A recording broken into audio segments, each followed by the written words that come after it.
Let me tell you a story about the Jedi. Now, yes, my name really is Jedi. It's short for Jedediah.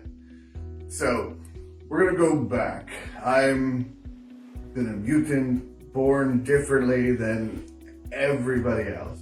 Like, when the development, I had gills that they had to remove, that you can see the scar on my neck.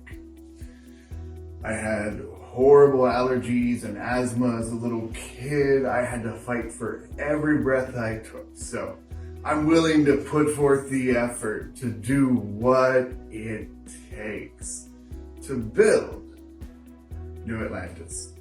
Now, you're probably wondering, what is New Atlantis and how did I come along with it? So let me tell you a story. When I was a Boy Scout and being raised Native, one of the elders took me on a traditional, well, more accurately, they sent me on a traditional Native American vision quest. Now, for those of you who don't know, this is one of the most difficult, torturous experiences a human can go through. First, you go down to water for a week, so no food, no nothing. 7 days. Then they throw you in a sweat lodge, which is a super hot steam room, and they keep you there for hours and dehydrate you. Then they throw you in a lake or a cold river to shock you. Now you are cleansed and purified, and you can do the real rituals. So that was just the prep for the torture that's coming. So I had to walk into the woods with a prayer pipe and draw a circle around me with a stick. And I was instructed to stay in that circle with no one around till the end of the sunset on the 4th day, praying for a vision. No food, no water for 4 days. And, it's almost sunset on the 4th day. I still haven't had a vision. Like, God, creator, I'm giving my all, and we're getting to sunset. I think I'm drawing my last round. And then flash! I have the vision of how everything is connected in the universe.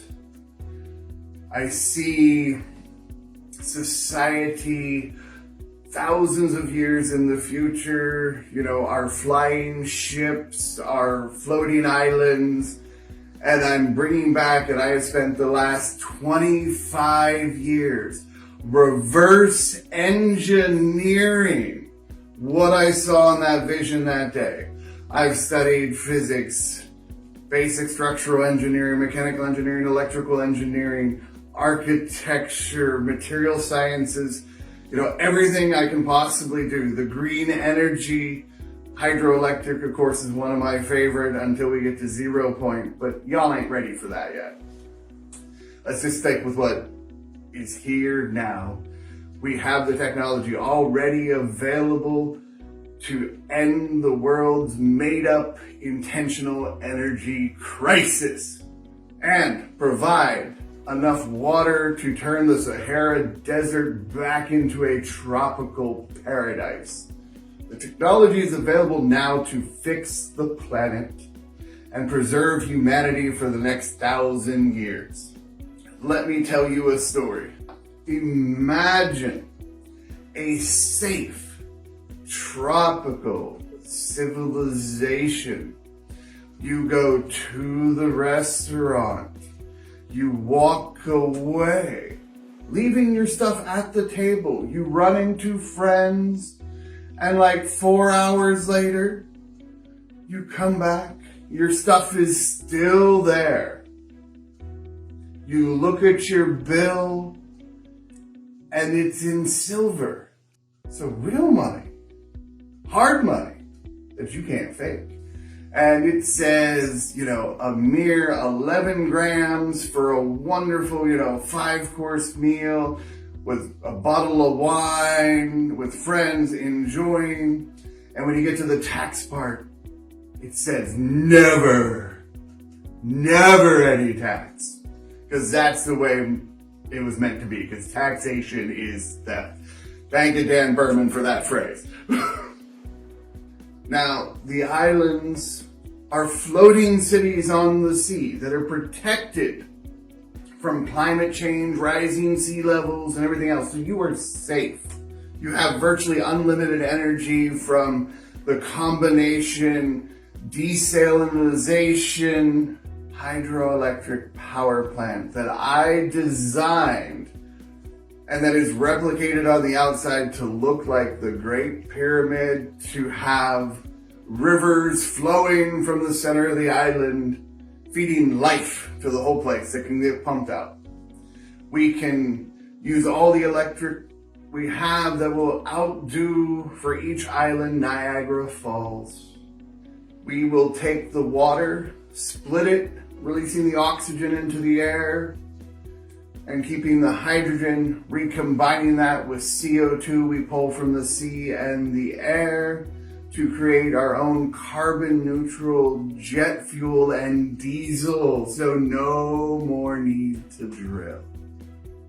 We are completely green. It'll last 1,000 years.